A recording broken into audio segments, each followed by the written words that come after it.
Assalamu alaikum wa rahmatullahi wa barakatuh. Bienvenidas a la segunda entrega sobre el tema sobre Jesús, alayhi salam, que iniciamos la semana pasada. En realidad hemos estado hablando de Jesús y todas las implicaciones de Navidad desde inicio de diciembre. Inshallah, seguimos hoy día con nuestra segunda explicación.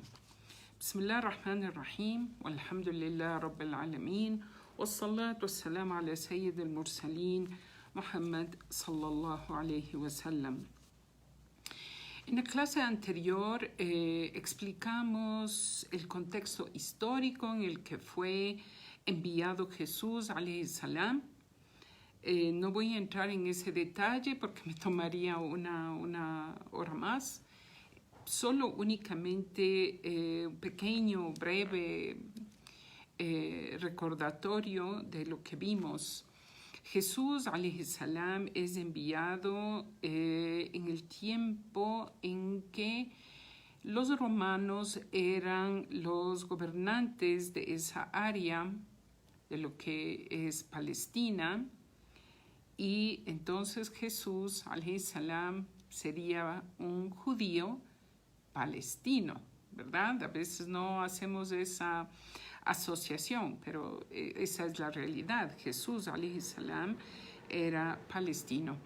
Y el gobernante de aquel entonces era Herodes, que era el rey que gobernaba esa área. También recordemos que los romanos eran un pueblo pagano, llenos de creencias politeístas, de muchos dioses, de muchas estatuas.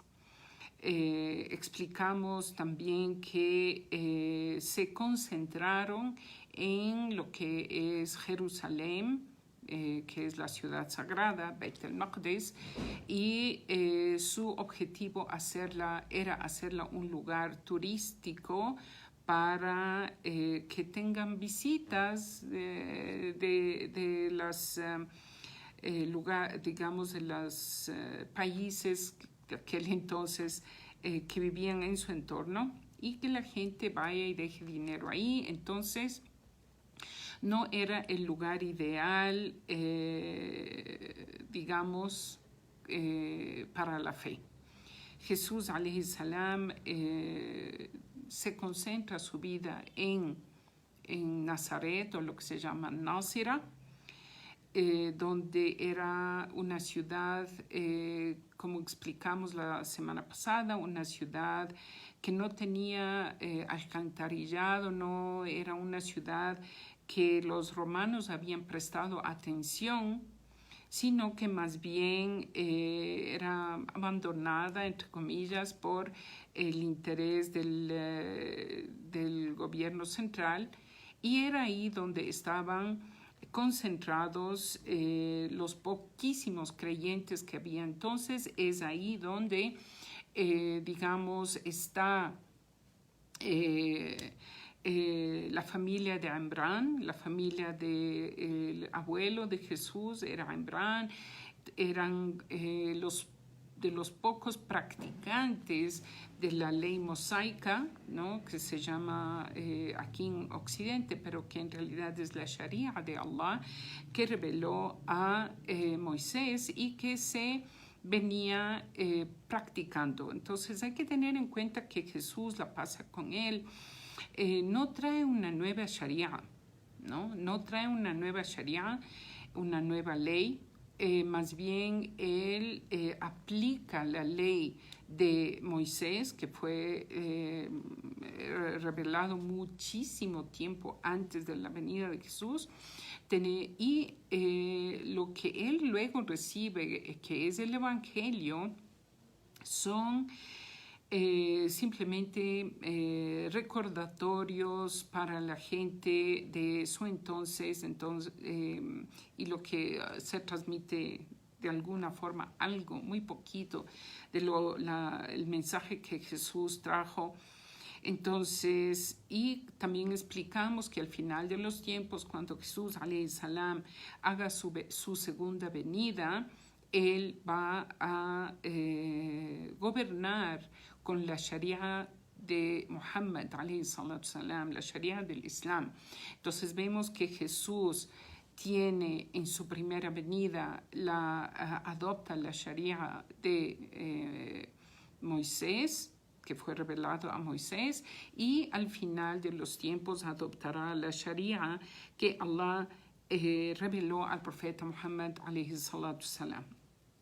Bien, también vamos a ir explicando algunos puntos. Allah ponga baraka en nuestro tiempo de hoy. Y también les recomiendo, hermanas, hacer dua, ¿no? Hagamos dua a Allah subhanahu wa ta'ala que nos expanda al pecho, al entendimiento de este mensaje, de esta verdad, que se nos grabe en el corazón y que nos ayude a ponerlo en práctica. Porque estas son cosas que se repiten todos los años. Todos los años somos probados con la Navidad y con muchas otras cosas que se repiten continuamente. Entonces es importante alcanzar un entendimiento de esto y pedir a Allah que nos ayude a que se grabe en el corazón, porque la mente es frágil y el ser humano, su esencia es olvidar. El ser humano, su esencia es olvidar. Entonces, muchas cosas que uno probablemente ya sabe, lo que hacemos es un recordatorio de lo que ya sabemos y lo que no sabemos, pedir a Allah que lo asimilemos, inshallah. Bien, cuando hablamos de Jesús o del profeta Muhammad, alayhi salatu salam, o de cualquiera de los mensajeros, debemos tener en cuenta que no es algo separado de lo que hubo antes, ¿no? Todos los mensajeros vinieron con el mismo mensaje. Y en el caso de nosotros, los musulmanes, tenemos una relación cercana con judíos y cristianos porque ellos son los dos pueblos que vinieron exactamente antes de nosotros. Entonces estamos ligados a ellos por los mensajeros que les fueron enviados a ellos, por la proximidad del tiempo. Ellos vinieron antes que nosotros y siguen habiendo cristianos y judíos, y esa es la relación que nosotros como musulmanes tendremos hasta el final de los tiempos. Entonces, esto también hay que tomar en cuenta porque Allah subhanahu wa ta'ala habla muchísimo del pueblo judío y del pueblo de los seguidores de los cristianos en el Islam.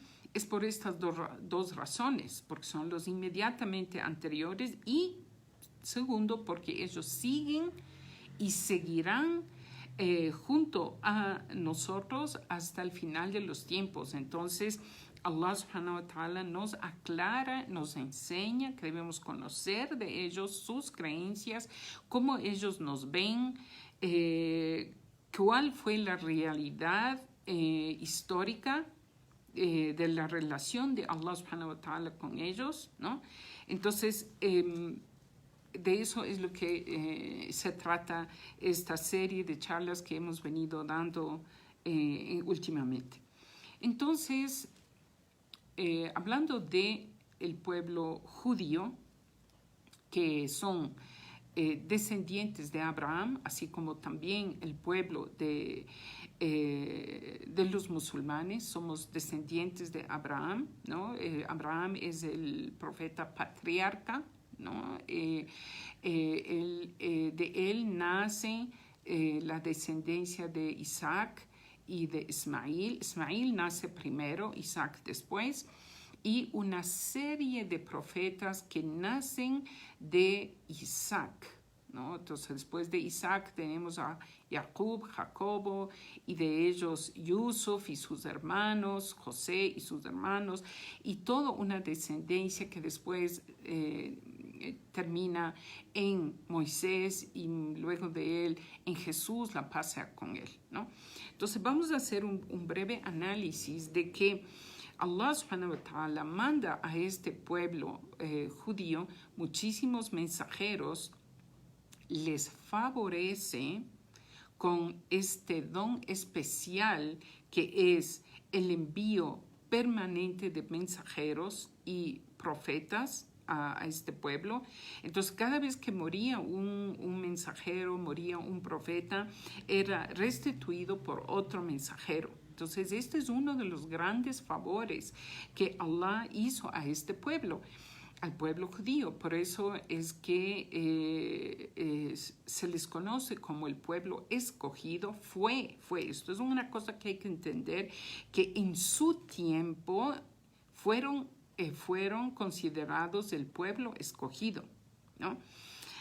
Pero debido a su rebeldía constante y rechazo a los profetas y mensajeros, y que muchas veces desmintieron casi siempre a todos sus mensajeros y profetas, excepto por supuesto un grupo de ellos que creyeron, por eso se mantenía, ¿no? Se mantenía, un grupo de ellos creyeron, pero un buen grupo, un buen porcentaje de ellos eran los que rechazaban a los mensajeros y en muchas ocasiones complotaban para asesinarlos, y de hecho asesinaron a muchísimos mensajeros y profetas que fueron enviados a ellos. Entonces, debido a esta realidad, ¿no? Debido a esta realidad, Allah subhanahu wa ta'ala les iba a dar a ellos una última oportunidad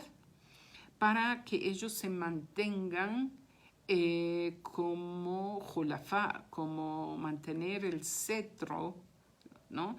de ser el pueblo escogido que llevan el liderazgo, ¿no?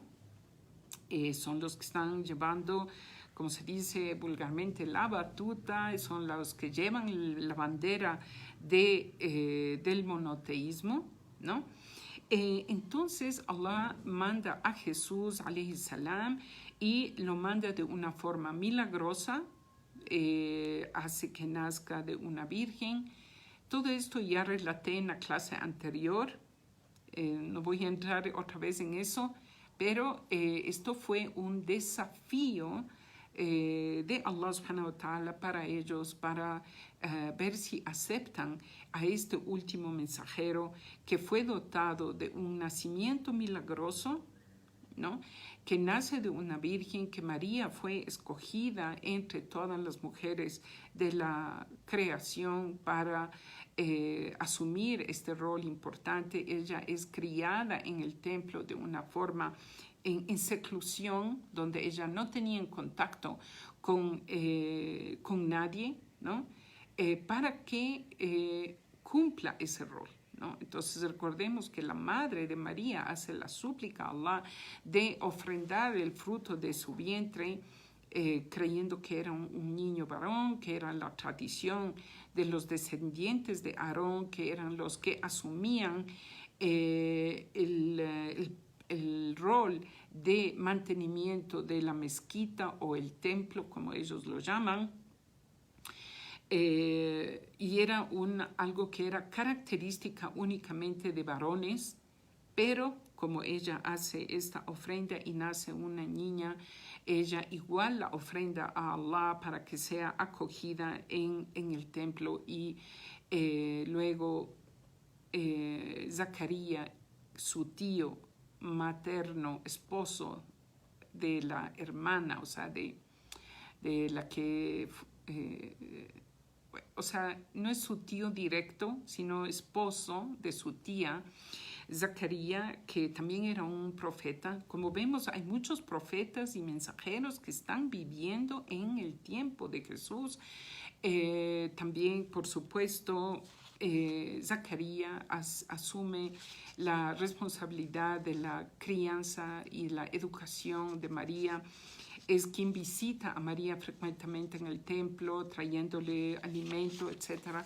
Y es ahí donde Allah subhanahu wa ta'ala comienza a hacerle milagros a María para prepararle para el rol que ella va a tener después, de ser una madre sin intervención masculina, y cuando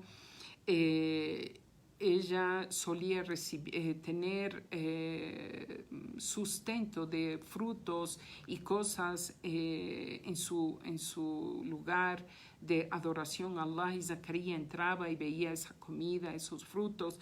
Él le preguntaba: ¿de dónde has traído esto? Y ella le decía: Allah concede el rizq a quien él quiere. Entonces ahí Zacarías, miren, subhanallah, María ahí era una adolescente, enseña a su tío, que era un profeta, que ya sabía, ¿no? Ya sabía, porque él era un profeta, de que Allah hace favores y milagros increíbles. Entonces ahí Zacarías pide a Allah subhanahu wa ta'ala un hijo, porque su esposa era estéril, él estaba sobre los 100 años, su esposa estaba sobre los 90 años, y ahí es donde él pide a Allah subhanahu wa ta'ala una descendencia buena, correcta, que se haga cargo del pueblo judío, porque él veía que no había quien se haga cargo después de sus días.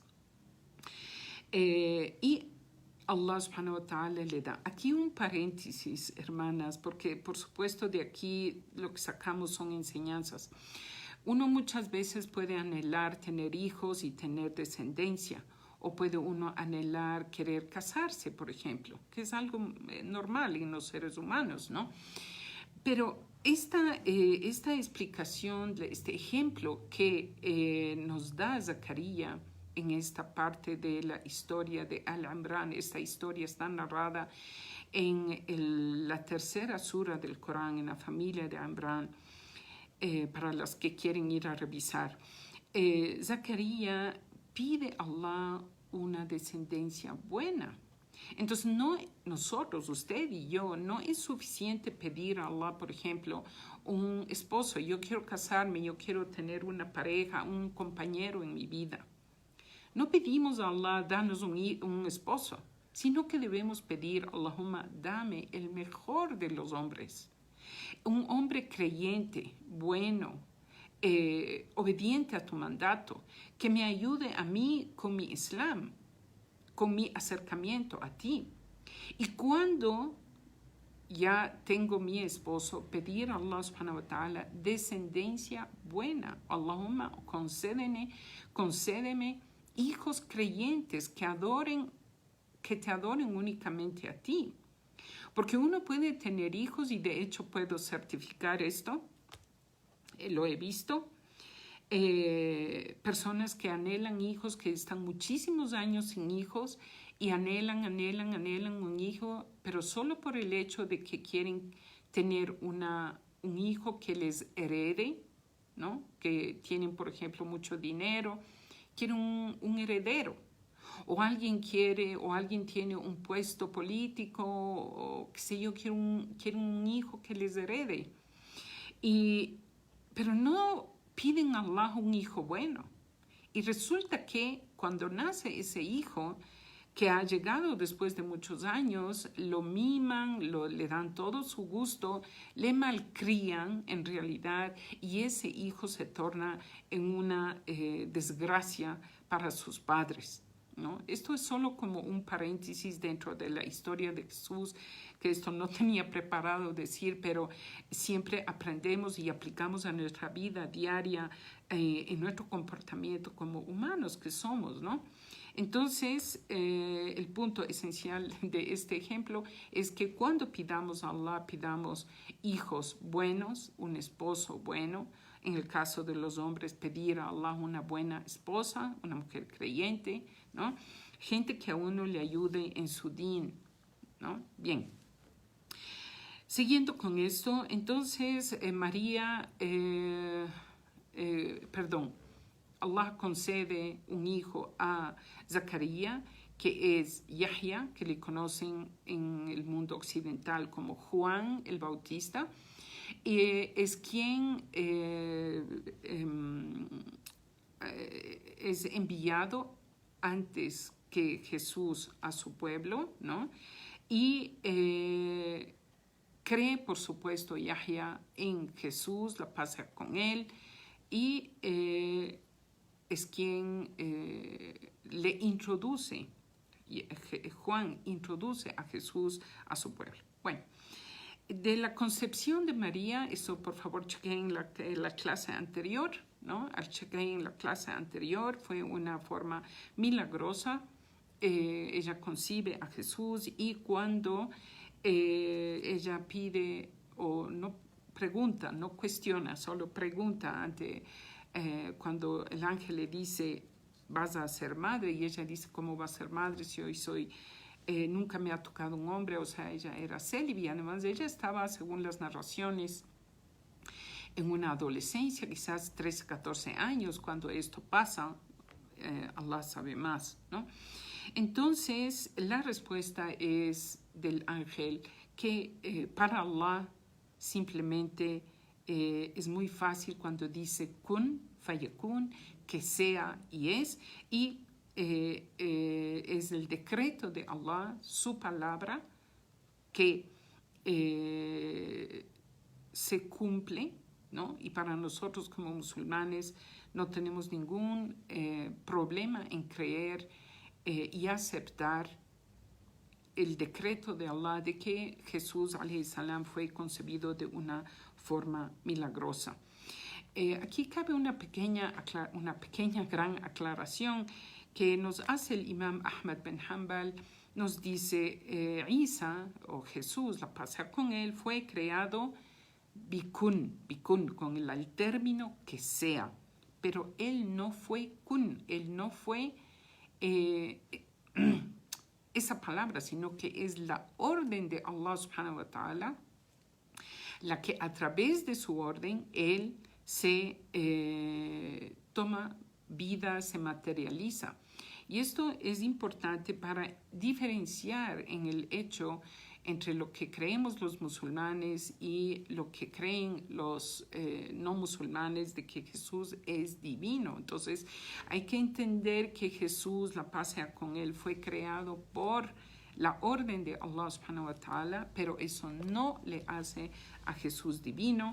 Y la explicación de esto también está en la clase anterior, que fue un desafío de Allah subhanahu wa ta'ala a este pueblo rebelde que estaban esperando el Mesías, y ellos esperaban un Mesías fuerte, poderoso, políticamente poderoso, militarmente poderoso, como fue Sulaimán y fue David, la paz con ambos, David y Salomón, padre, hijo, profetas y reyes, ¿no? Entonces, y había mucha corrupción, como dije, en el tiempo de los romanos. Entonces ellos anhelaban o pensaban que el Mesías que va a venir era alguien con poder para volver a restaurar, por un lado, la palabra de Allah, pero para ellos tener el poder político y económico, militar que tuvieron antes. Pero resulta que Jesús, alayhi salam, no vino con ese poder político ni militar. Más bien, él es quien decía, den al César lo que es del César y a Dios lo que es de Dios, ¿no es cierto? Esto está en la Biblia, ¿no? Esto no fue del agrado de los israelitas, de los judíos, porque ellos querían un rey fuerte que les restaura su poder que tuvieron antes.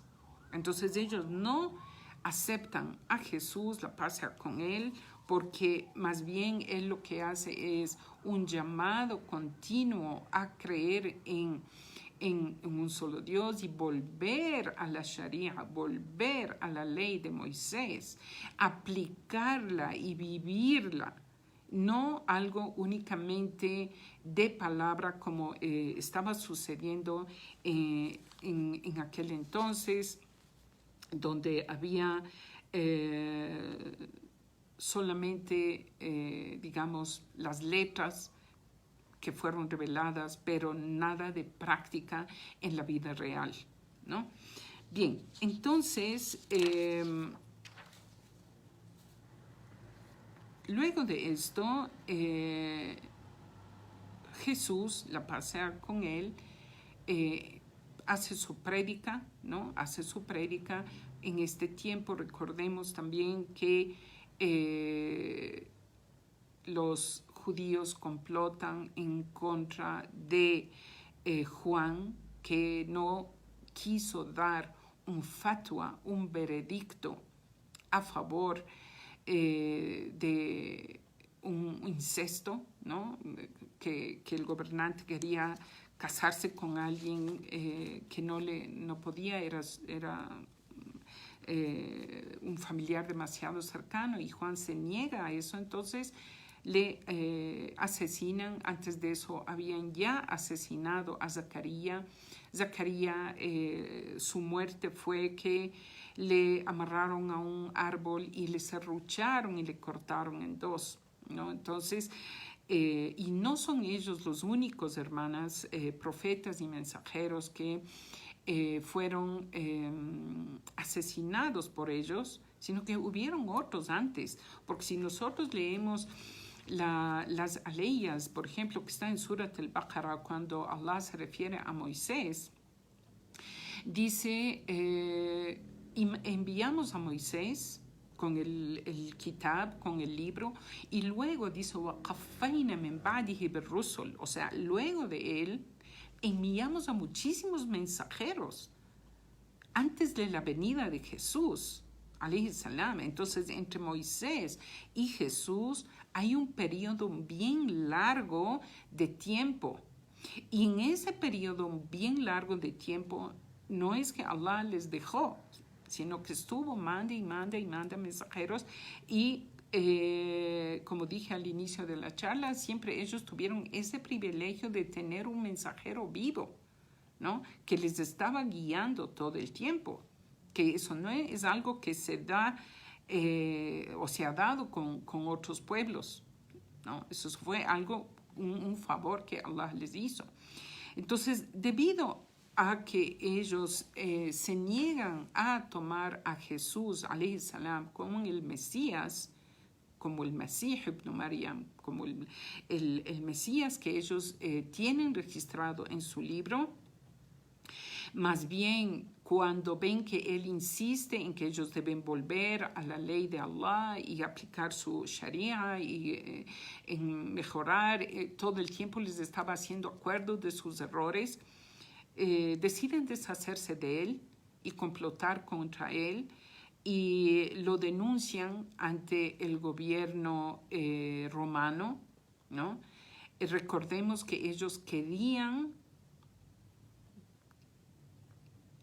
tener una revolución en contra de los romanos y que sea encabezada por el Mesías esperado, pero como no se da eso, ellos levantan un falso testimonio contra Jesús, alayhi salam, y lo denuncian con una falsa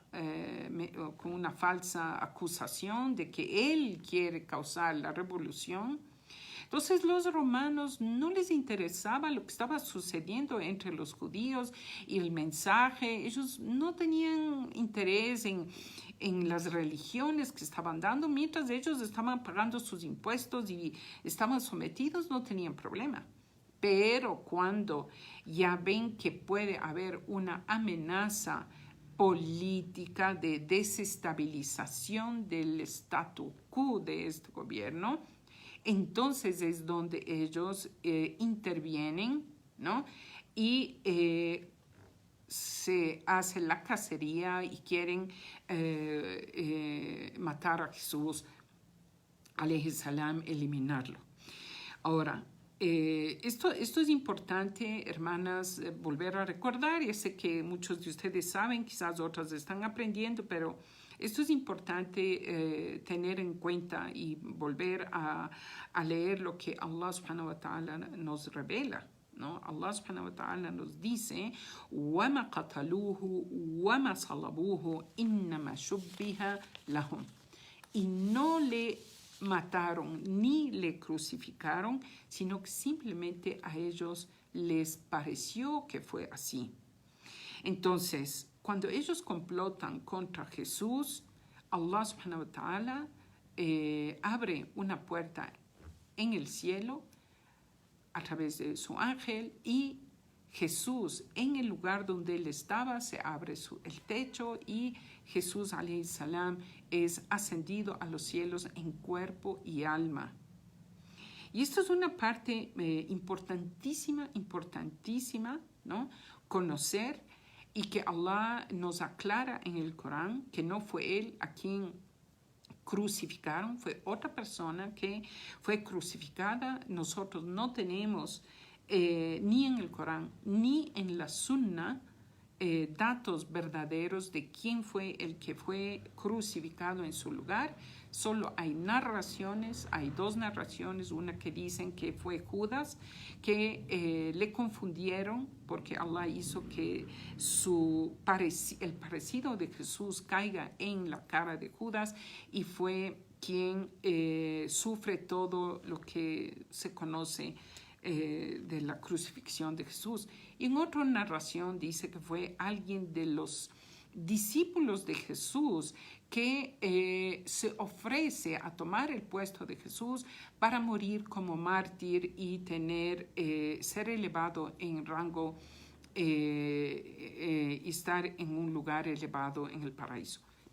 Nosotros no tenemos una base del Corán ni la Sunna que sustenta esto. Lo que sí tenemos en el Corán muy claramente es que no asesinaron a Jesús ni tampoco lo crucificaron, y que fue más bien elevado a los cielos, porque él tiene que venir una segunda venida a cumplir un rol importante. Jesús, hermanas, para los musulmanes es un personaje esencial, porque es el que estuvo antes del profeta Muhammad, inmediatamente antes de él. Entre Jesús y el profeta Muhammad no vinieron mensajeros ni profetas, ¿no? Y luego del profeta Muhammad, tampoco él es el sello, no va a venir ningún otro profeta después de él, excepto Jesús alayhi salam al final de los tiempos. Y está en el Corán narrado, esto sí está en el Corán, en Surat Az-Zukhruf, la aya 61, donde Allah dice وَإِنَّهُ لَعِلْمُ السَّاعَةِ o وَإِنَّهُ لَعَلَمُ السَّاعَةِ. O sea, ciertamente Jesús es una señal del fin. As-sa'a, la última hora, el señal del fin. Entonces, y hay más de 30 hadices que narran la segunda venida de Jesús. ¿Ya? También hay una aya del Corán donde dice Allah وَإِنَّ مِنْ أَهْلِ الْكِتَابِ إِلَّا لَيُؤْمِنُنَّ بِهِ قَبْلَ مَوْتِهِ. Y ciertamente no habrá nadie, okay, esta es una forma de expresión del Corán, que decir que cada uno de los que son seguidores de Jesús eventualmente tendrán que creer en él antes de su muerte, o sea, antes de su muerte en la segunda venida, porque él no ha muerto, ¿ya? Estas partes, hermanas, si ustedes analizan, vemos que la creencia de los cristianos, cuando me refiero a cristianos, me refiero a toda la denominación, cristianos, judíos y todos ellos, perdón, no judíos, cristianos, católicos, evangelistas, todos ellos, ¿no? Se basa su creencia en el nacimiento de Jesús y su muerte, supuesta crucifixión. Y vemos que ellos creen en que Jesús fue la oveja que vino a expiar los pecados de la gente. Entonces, ¿de dónde nace? Ahora, esta es la segunda parte de la charla. ¿De dónde nace entonces toda esta creencia que tienen los cristianos y los católicos, los evangelistas, los protestantes que nacen en el siglo XV, ¿no? Con Lutero? ¿De dónde nace todo esto? Esto nace que cuando Jesús alayhi salam ascendió a los cielos, quedaron unos pocos discípulos que creyeron seguían con la creencia correcta del monoteísmo puro, de un solo Dios, ¿no? Y esto transcurrió bastante tiempo en esta creencia, y hasta que surge una persona que se llama Pablo de Tarso, que no es Pablo el discípulo, ¿no? Porque hay que entender que hay dos Pablos, ¿no? Que hay una confusión. Entonces hay Pablo de Tarso, que no fue discípulo de Jesús, nunca conoció, él nace muchísimo después. Es más, es un judío que supuestamente adopta las enseñanzas de Jesús, y él dice: se me fue revelado algo y mientras yo estoy en camino a Damasco, y debido a su posición social que tenía, sus creencias son asimiladas, y él es quien introduce el concepto de la divinidad de Jesús, ¿no? Y él, ojo hermanas, ojo con esto que voy a decir, él es quien se toma la atribución, astaghfirullah, de abolir la Sharia, el mensaje de Jesús. Y él borra muchas cosas. Él dice: ya no es necesario aplicar la ley de Allah, no es necesario aplicar la ley divina que fue revelada a Moisés y que fue revelada a Jesús. Entonces él, por ejemplo, quita lo que es la circuncisión. Por eso es que los cristianos no practican la circuncisión, porque él quita eso de la ley, y simplemente él dice: la ley ya no es necesario seguir.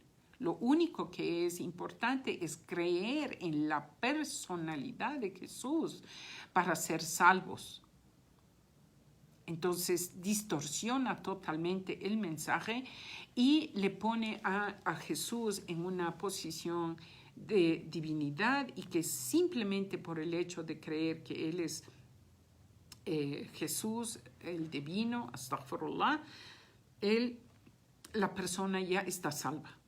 Entonces, haga lo que haga, la persona está salva. Entonces, ¿para qué yo me voy a esforzar en hacer algo? Rezar, ayunar, dar zakat, sea, ¿para qué? Si yo simplemente con el hecho de creer en Jesús ya estoy entrando al paraíso, ¿no? ¿Quién introduce el concepto de la Trinidad?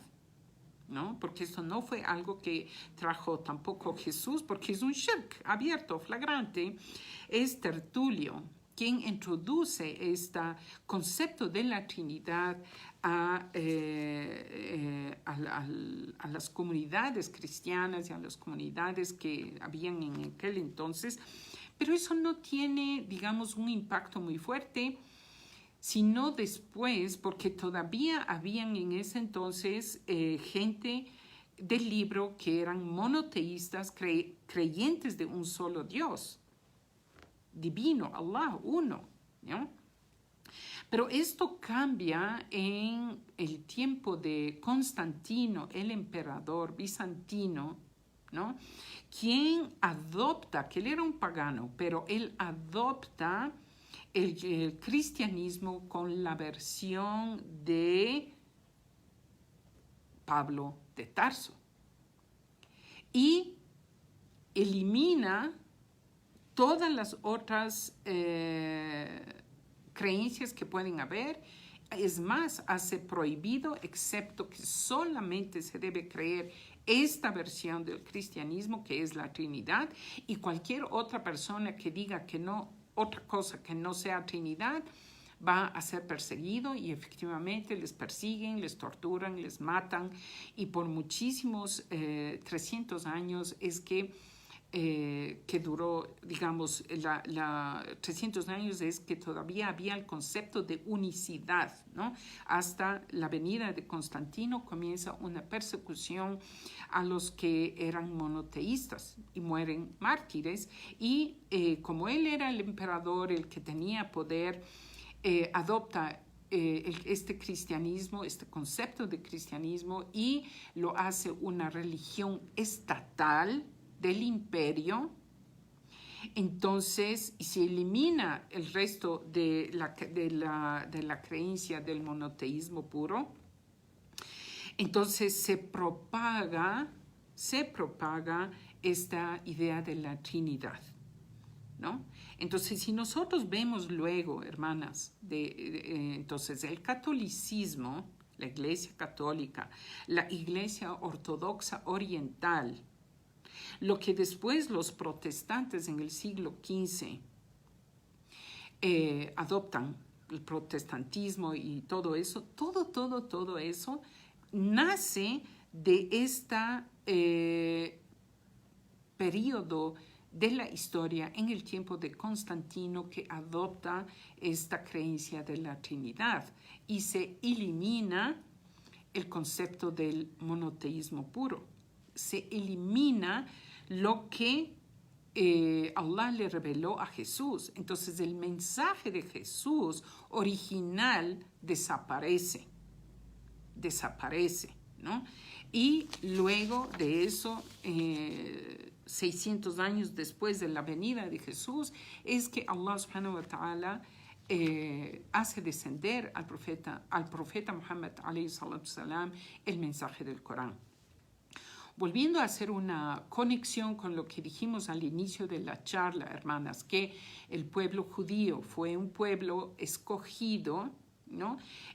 Favorecido, que Allah les hizo muchísimos favores, que ya he mencionado muchas veces en algunas charlas al respecto, que no vamos a entrar en esos detalles, pero uno de los mayores favores que Allah hizo con ellos fue que ellos fueron recipientes de mensajeros continuamente.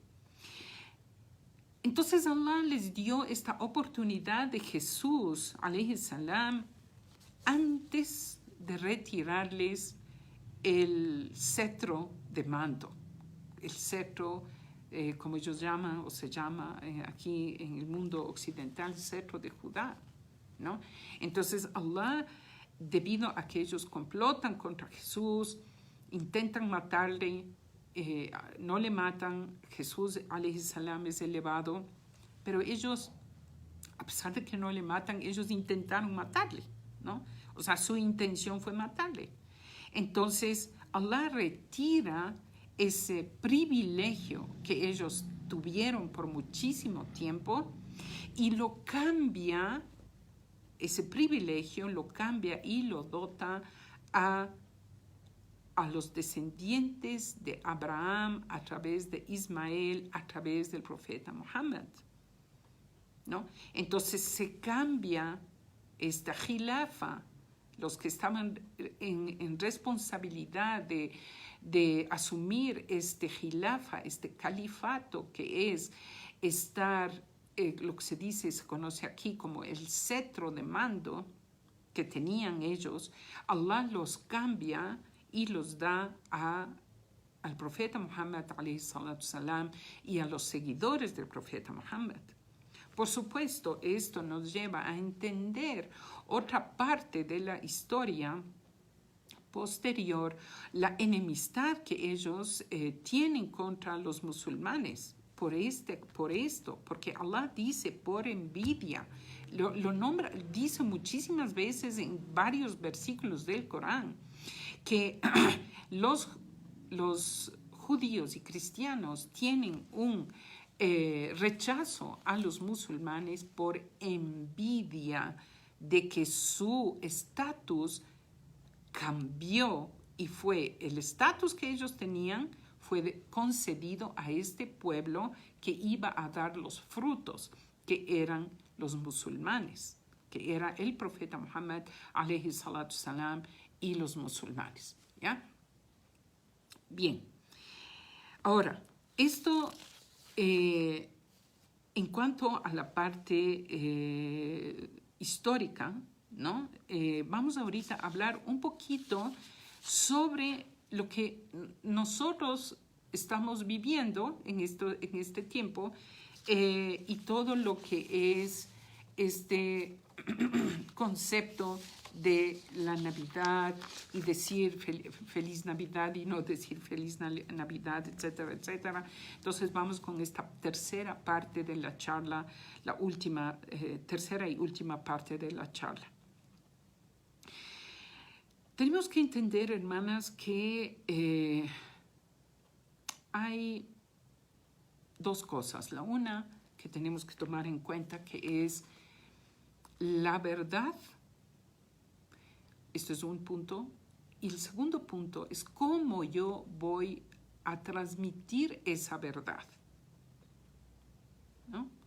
Entonces, lo que es el contexto de la verdad, lo que es lo que Allah ha revelado, puede resultar ofensivo, escuchen bien, puede resultar ofensivo, no es que puede, resulta ofensivo para muchas personas en sus creencias, como los politeístas de Mecca, por ejemplo.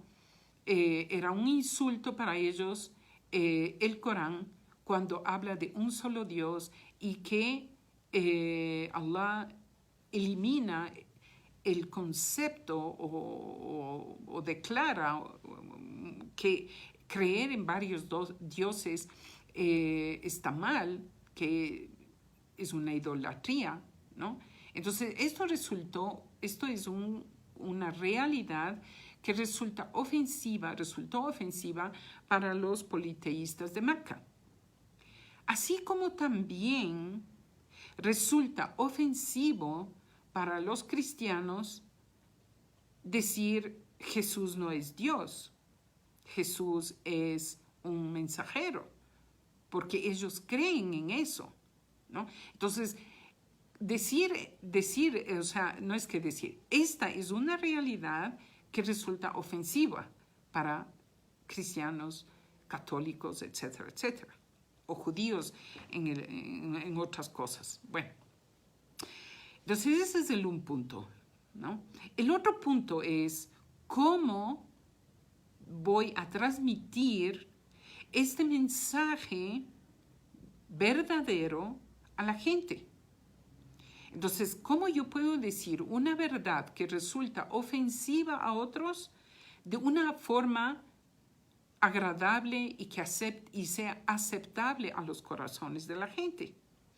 Entonces, el mejor ejemplo de esto, por supuesto, es el profeta Muhammad alayhi salatu salam, que él trajo exactamente el mensaje del monoteísmo en el Corán y él tenía un carácter magnánimo, unos modales exquisitos, un trato increíble con la gente, incluso con sus enemigos. Él tenía un trato excelso, ¿no?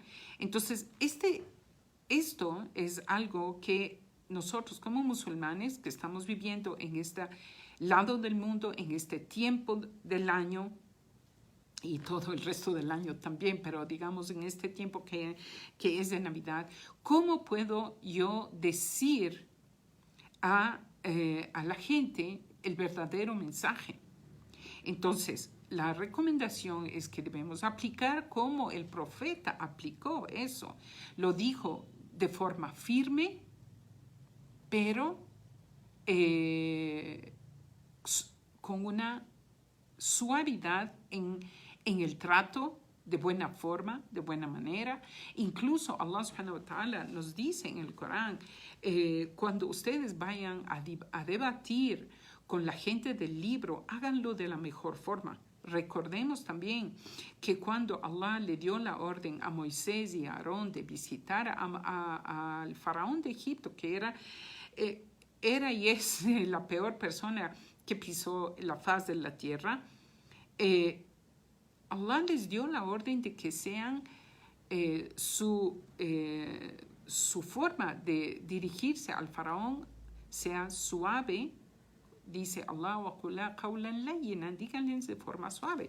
Entonces esto quiere decir que si yo como musulmana conozco la verdad, yo no puedo ir a mis familiares cristianos y decirles de una forma grotesca, ustedes son unos idólatras, unos comecerdo, unos borrachos, no, porque no voy a tener, a pesar de que puede ser eso una verdad, no voy a tener una aceptación. O sea, cuando la persona se siente atacada, lo que vamos a tener como resultado es un rechazo. Entonces, lo que tenemos que hacer es ir con argumentos y fundamentos del Corán, de la Sunna, y decirlo de una forma suave y pidiendo, por supuesto, a Allah, eso antes que nada, que abran los corazones de estas personas queridas, mis familias, mi padre, mi madre, mi hermana, mi prima, mi no sé qué, mi amiga, que yo quiero y que me gustaría que Allah les guíe. Entonces, Allah es quien maneja los corazones, hermanas. Entonces, pedir, antes de yo enfrascarme en un debate, primero tengo que pedir a Allah que me guíe a mí, que me dé sabiduría a mí, que me dé conocimiento a mí. Luego que ablande los corazones de los que me van a escuchar y expanda su pecho, abra su corazón a la verdad. Esto es un grupo de personas, ¿no?, que están al un lado. El otro grupo de personas es que puede uno decir, es que decirles que Jesús no es divino o que Jesús no es hijo de Dios o que Jesús no murió en la cruz puede resultar ofensivo, es ofensivo para ellos. Entonces mejor no digamos nada. Porque si yo le digo esto a mi familia, entonces se van a resentir conmigo, me van a aislar, no me van a tomar en cuenta, me van a ver como bicho raro, entonces mejor no digo. Entonces, hay que volver, hermanas, a ver qué es lo que Allah dice, ¿no? ¿Qué es lo que Allah dice? ¿Cómo lo dijo? ¿Cómo fue Allah educando a la gente? Por supuesto, hermanas, que uno para meterse en un debate de esto, uno tiene que conocer.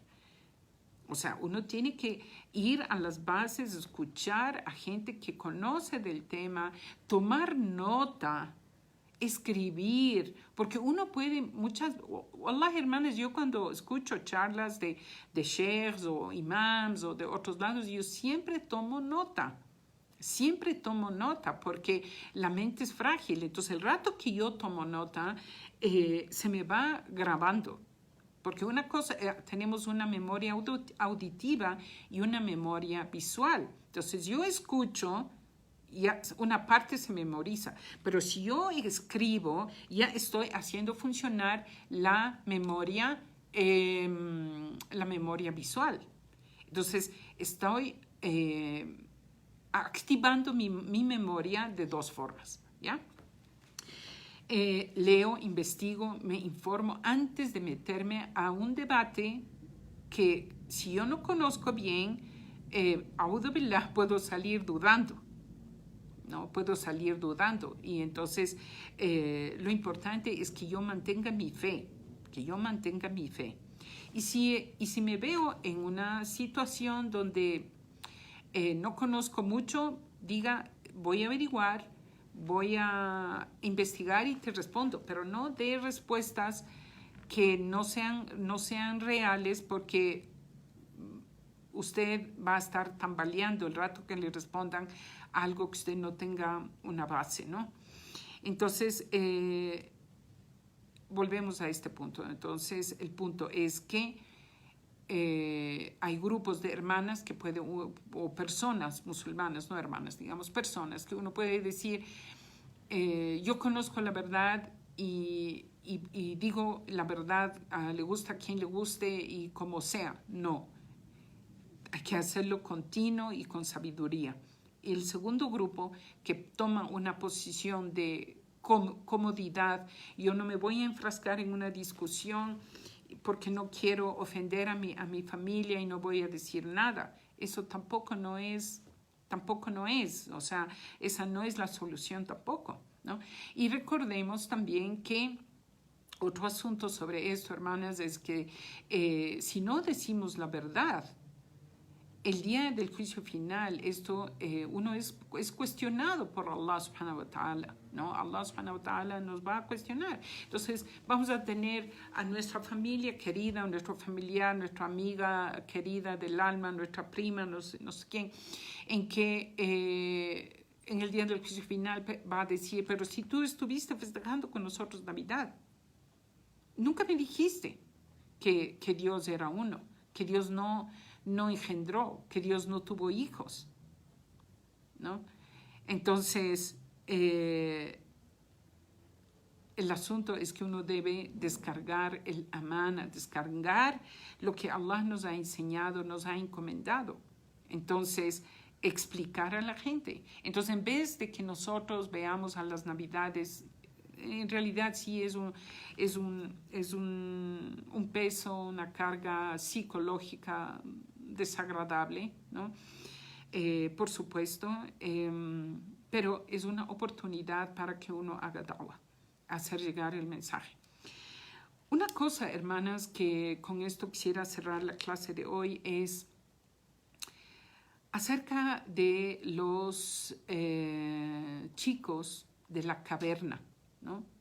Todos los viernes los musulmanes es sunnah recitar la sura de la caverna que está justo en la mitad del Corán, la sura de la caverna, o como se llama en árabe, al-Kahf, ¿ya? En esta sura, yo ya di la explicación de esto, pero voy a topar brevemente algo de esta historia.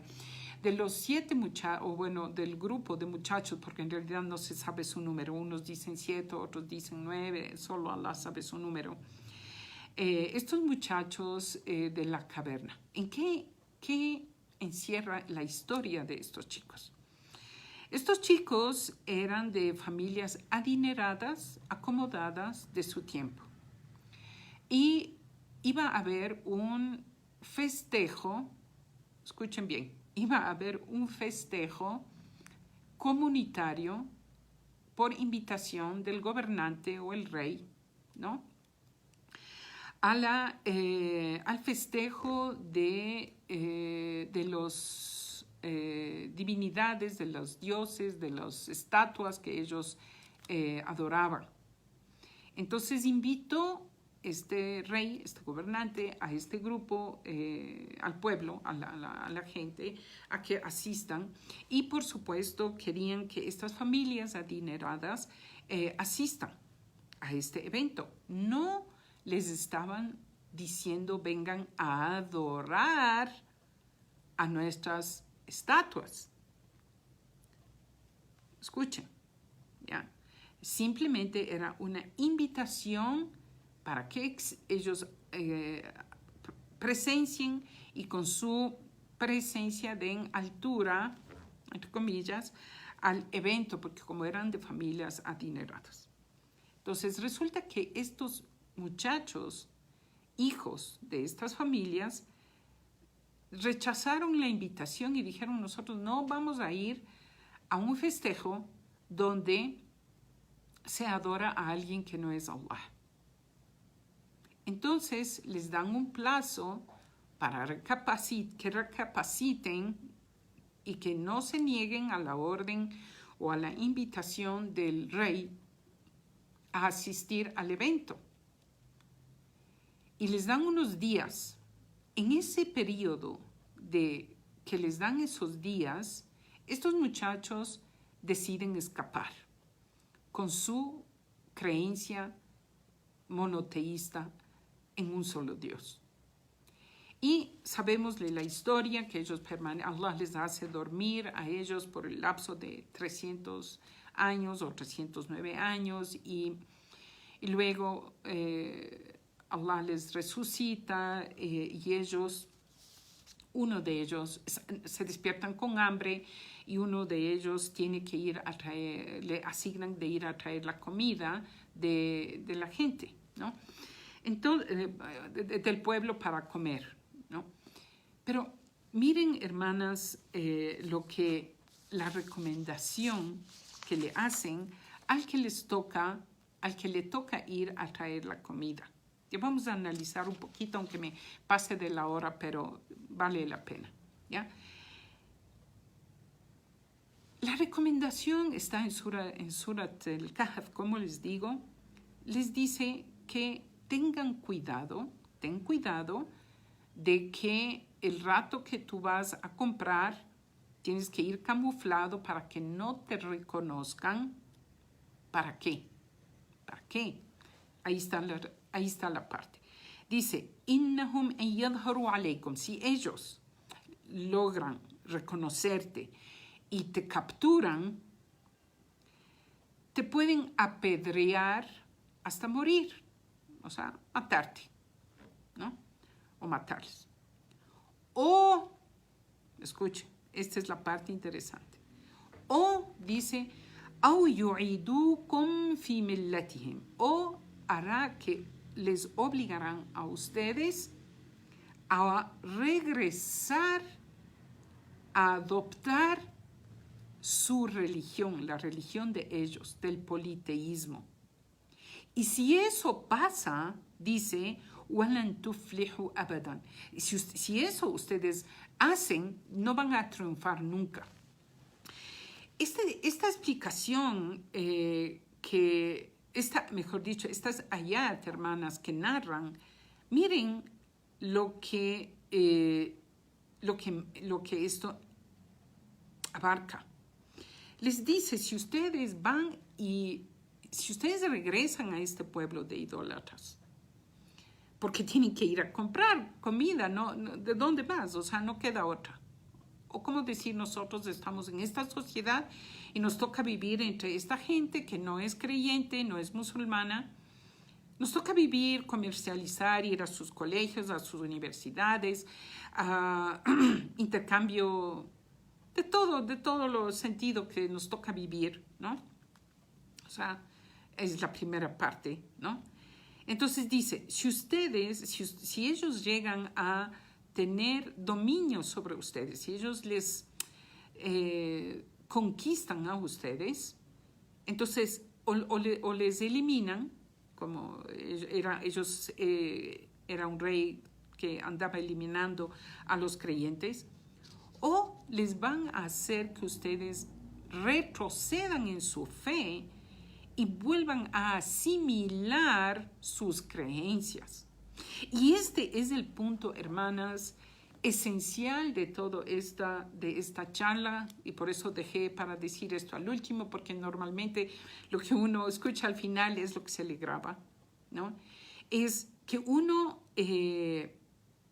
se siente después que está siendo asimilado por estas creencias de la gente de nuestro entorno.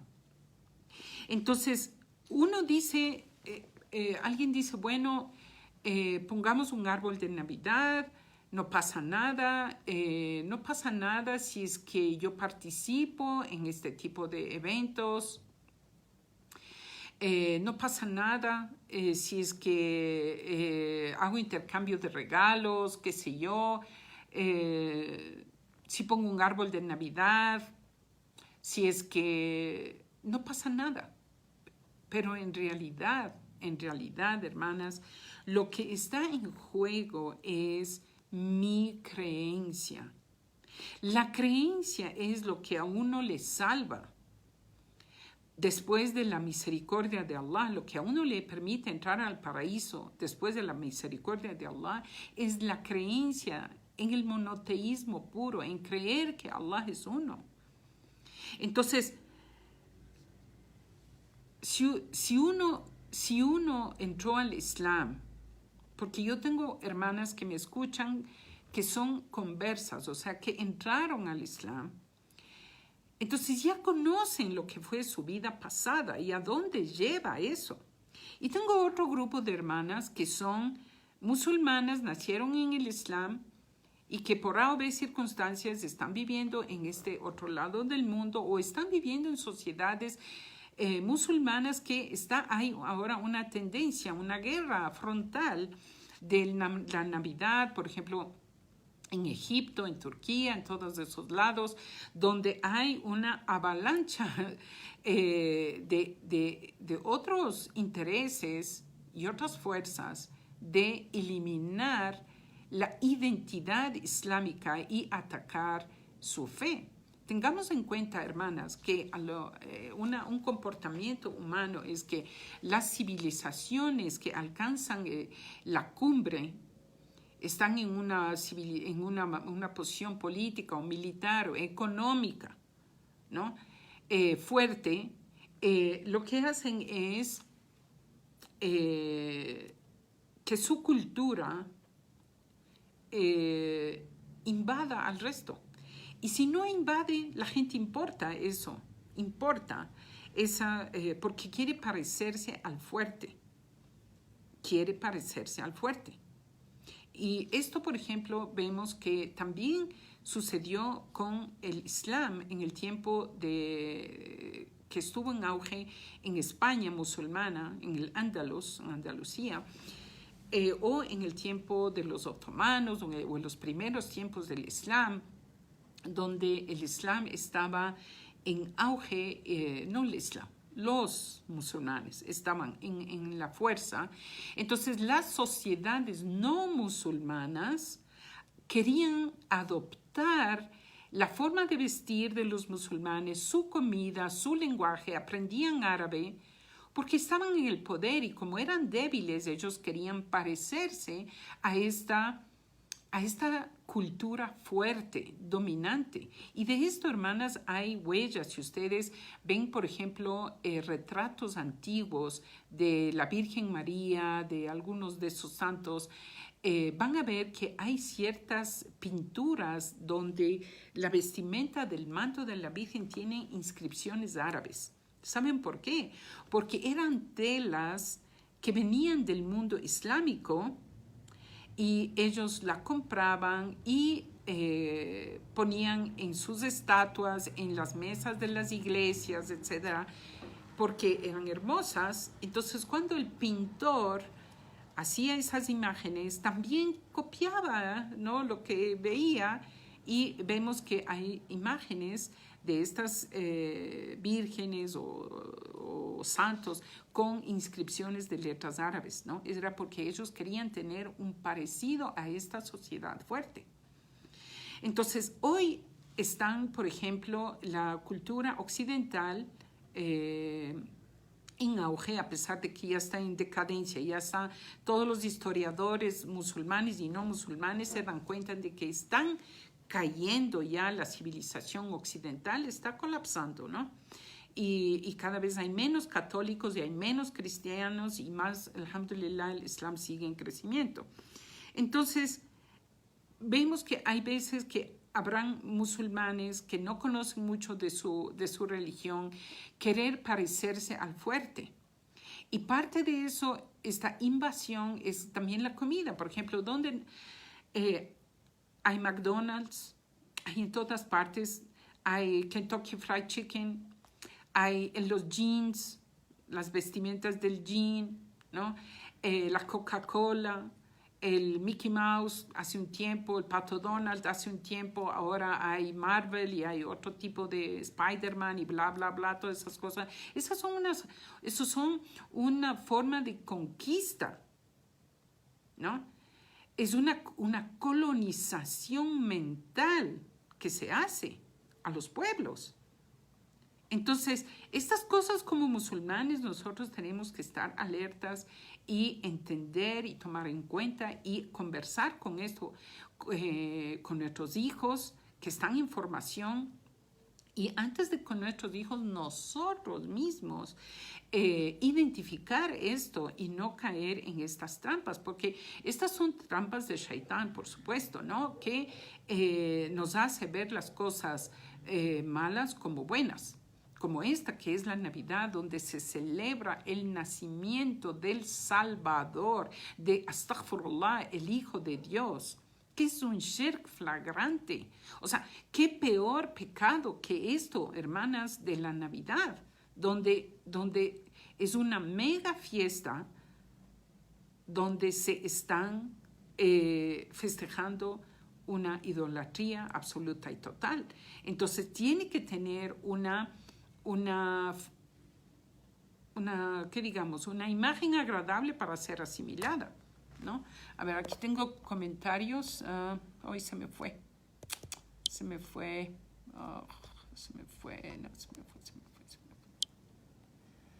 A ver, aquí tengo comentarios de una hermana. A ver.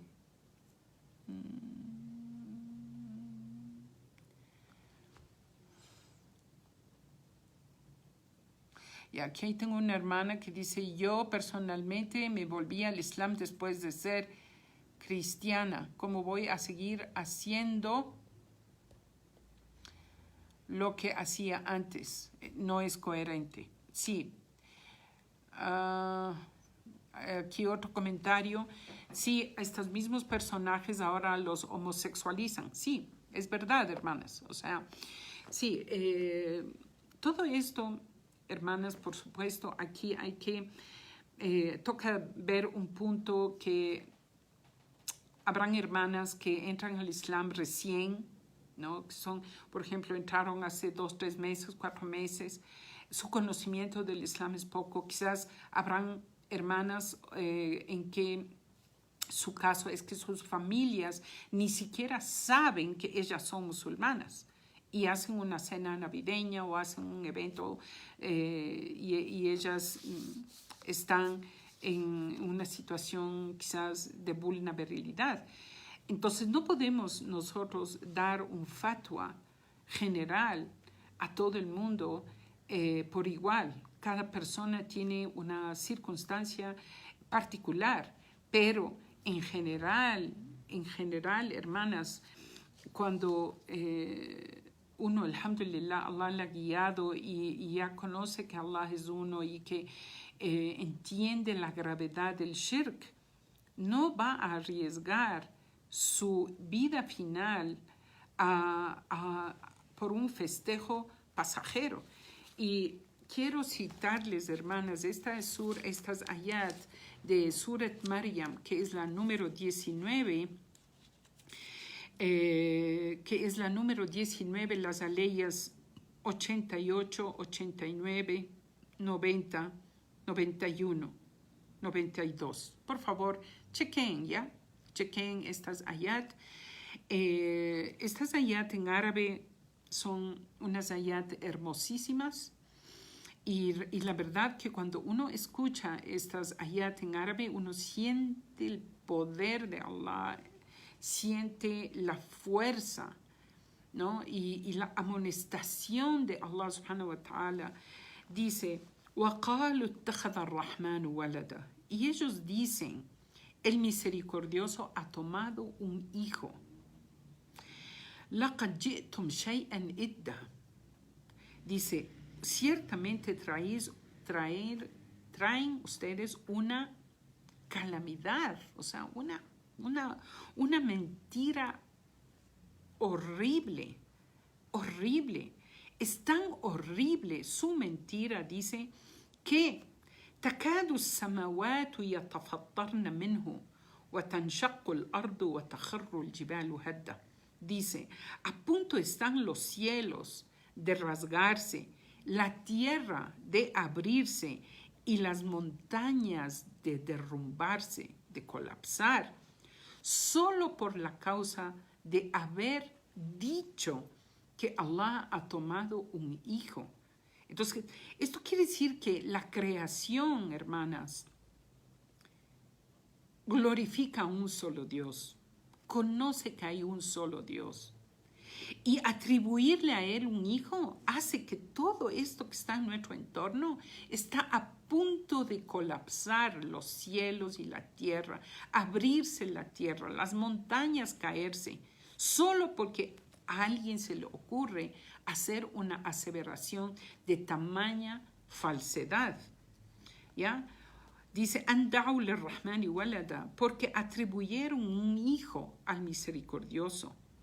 وما ينبغي للرحمن أن يتخذ ولدا, y no es digno, no es propio del misericordioso tomar un hijo. إن كل من في السماوات والأرض إلا أتى الرحمن عبدا. Más bien, todo lo que está en los cielos y en la tierra no se presentan ante el misericordioso, sino siendo siervos, sino siendo abid. Dice Allah, لَقَدْ أَحْصَاهُمْ وَأَعَدَّهُمْ عَدًّا. Ciertamente Allah los conoce, su número, y los tiene bien contados. Y miren, hermanas, la siguiente ayah. Dice, وَكُلُّهُمْ آتِيهِ يَوْمَ الْقِيَامَةِ فَرْدًا. Todos vendrán ante Él por separado en el día de la resurrección. Entonces, la gente que dice, por creer en Jesús, estoy salvo, o Jesús va a hacerse cargo de mi contabilización, o Él me va a salvar y no voy al infierno y voy a ir al paraíso. Allah subhanahu wa ta'ala da la respuesta aquí, en estas ayat, donde Allah dice, cada uno va a venir, primero Allah les conoce a uno, y traerá a todos ellos y los ha contabilizado, sabe su número, sabe dónde están, sabe lo que creen. Y cada uno en el día del juicio final vendrá solo, dice farda. Cada uno se presentará por separado, solito, a defenderse, a rendir cuentas. Luego Allah, para tranquilizar, dice, Inna alladhina amanu wa amilu salihat sayaj'alu lahum ar-rahmanu widda. Realmente a los que han creído y practican sus acciones de rectitud, el misericordioso les asignará con afecto, o sea, tendrá misericordia con ellos para el rato de la contabilización. Entonces, estas ayat, hermanas, es una ayat para reflexionar y como musulmanes no tomar a la ligera este tipo de eventos y creer que solo es una palabra de decir Feliz Navidad, Merry Christmas. Es el rato que uno dice esas palabras es decir, sí, es cierto, estoy festejando el nacimiento del Hijo de Allah, astaghfirullah, hermanas. Entonces, decir eso es gravísimo. Entonces, si no lo sabíamos, alhamdulillah, lo sabemos ahora.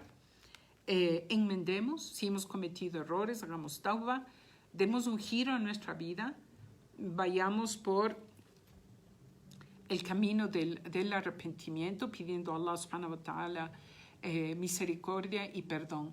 Antes de cerrar, a ver, aquí hay un comentario de alguien. Dice,